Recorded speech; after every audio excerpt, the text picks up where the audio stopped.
Bonjour, aujourd'hui je vais vous présenter un kit qui est cher à mon cœur, puisqu'en fait il s'agit ni plus ni moins que de la première maquette, en tout cas un exemplaire de la première maquette que j'ai commencé et que j'ai fait. J'avais 9 ans, c'était en 79, et il s'agit d'un kit de vaisseau spatial que j'avais obtenu à la place d'un autre kit qui me faisait rêver. Lors de la visite du premier salon de la maquette au CNIT à la Défense, voilà, c'était leur premier salon. Et il y avait en fin de salon un kit de la soucoupe des envahisseurs qui me plaisait beaucoup et qui me faisait envie. Malheureusement, les personnes qui vendaient, c'était leur dernier jour, ils étaient en train de boucler et de ranger leur stand, et il n'y avait que la boîte vide du kit, il n'y avait pas le kit dedans. Et contre toute attente, on m'a acheté, pour me faire plaisir, ce kit de 2001, qui est donc l'Orion, et qui n'évoquait pas grand-chose pour moi à part un film soporifique pour mon âge. Donc à 9 ans, faut imaginer quand même qu'un film comme 2001, c'est pas franchement le truc qui passionne, quoi. Je rappelle qu'en plus en 79, ça faisait déjà 2 ans que j'avais vu La Guerre des Étoiles, et donc voilà, le nouveau standard de film de SF pour moi, c'était certainement pas 2001. Donc je l'ai quand même fait parce que ça rappelait aussi ce qu'allait devenir la navette américaine. Et ensuite j'ai eu plein d'autres kits, donc pas chez Airfix mais LR, Monogramme, Matchbox, mais Airfix quand même pas mal. Si je me rappelle bien, j'ai eu des kits comme la fusée Ariane, chez Airfix quasiment tout ce qui était sorti en dinosaure, etc. Mais quoi qu'il en soit, donc là vous avez sous vos yeux ébahis non pas la maquette que j'ai construite en 79, je veux dire par là, donc pas la maquette et la boîte de 79, elle est quelque part, mais quant à vous dire où, je ne sais pas. Je sais que je ne l'ai pas jetée, mais bon, reste que par nostalgie, quand Airfix a proposé des rééditions de ce kit, je l'ai repris, parce que j'avais toujours en tête le fait que je l'avais complètement raté, et ainsi que le module lunaire qui avait suivi après cet achat-là, et au paquebot Normandie, dans le 13e arrondissement, il y avait plein de maquettes pas chères, et donc ce kit-là, je me le suis racheté il y a quelques années, et du coup, je vais en profiter pour vous montrer un petit peu ce que donne cette maquette qui je pense, date plutôt des années 70 que 60.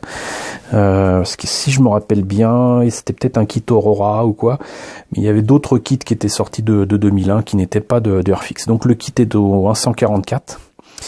Apparemment, faut pas avoir beaucoup d'expérience pour la monter, puisque c'est proposé en skill 1. Et je vais vous montrer immédiatement ce que ça donne en termes de packaging. Alors, est-ce qu'il y a grand chose à voir? Non. Des informations concernant la taille de l'engin, le fait que ce soit un produit Umbrol, acheter de l'Umbrol c'est bien, mangez-en, patati patata, il n'y a pas grand chose. Notez que la boîte est énorme par rapport au nombre de pièces et à la taille des pièces et de l'engin final. Je serais incapable de vous dire si la boîte originale que j'avais était aussi grande. Je n'ai pas souvenir que ce fût aussi grand, mais on va voir ça. Donc, les pièces. Ah, c'est vite vu. Il y en a moins d'une dizaine, très clairement. Quelques pièces transparentes, j'imagine pour les hublots.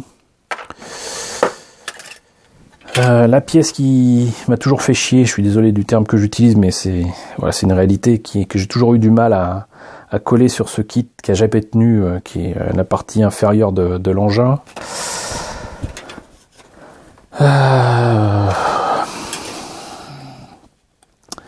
Une partie des ailes et la partie droite du fuselage.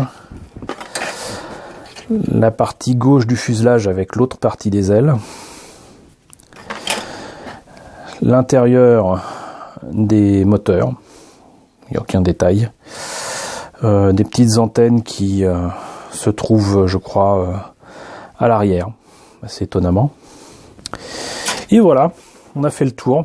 Vous voyez, c'est vite fait, c'est vite vu.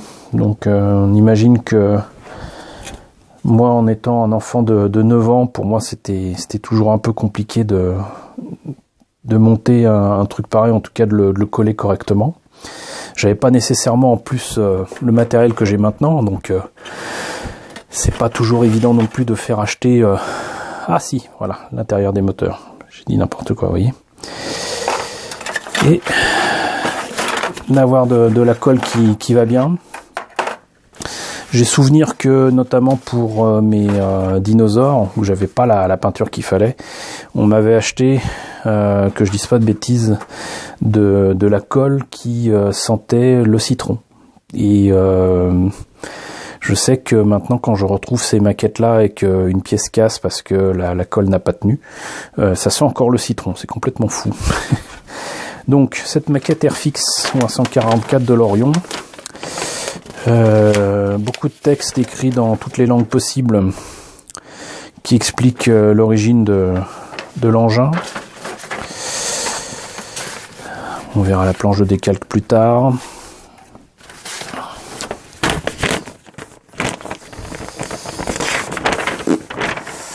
La notice donne pas vraiment envie, hein. Apparemment, il faut commencer par les moteurs. Le moteur qu'on met dans le fuselage, faut pas oublier de mettre les pièces transparentes pour les hublots, les deux ailes. Cette partie-là au-dessus, tiens, c'est bizarre, je pense pas l'avoir vue.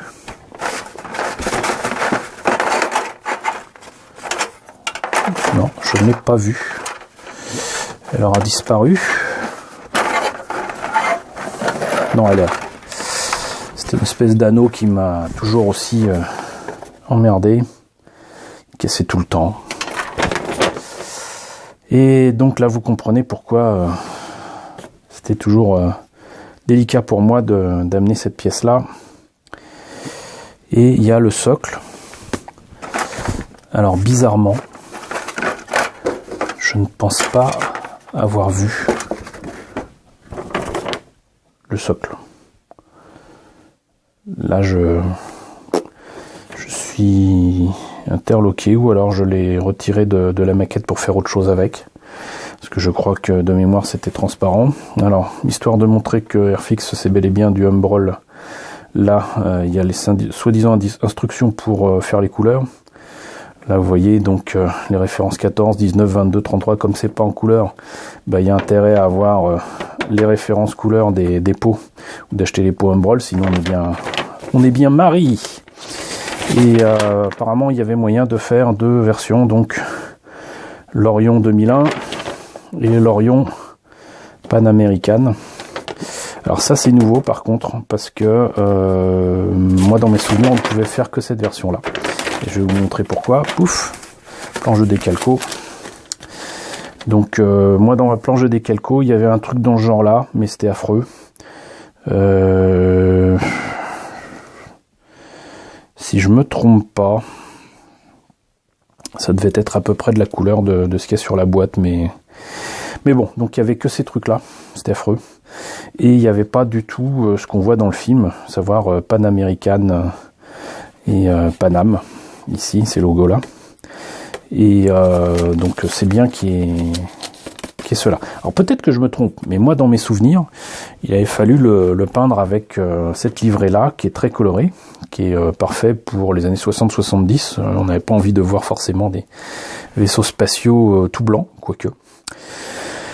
Et donc voilà, vous avez là devant vous donc le kit qui a tout commencé pour moi, l'Orion de 2001, l'Odyssée de l'espace, ce fameux engin qu'on voit approcher de la station spatiale avec une musique de valse de Chopin, je sais plus. Je vais éviter de montrer que je n'ai aucune connaissance en musique classique. Mais donc voilà, donc ça me fait plaisir de partager ça avec vous.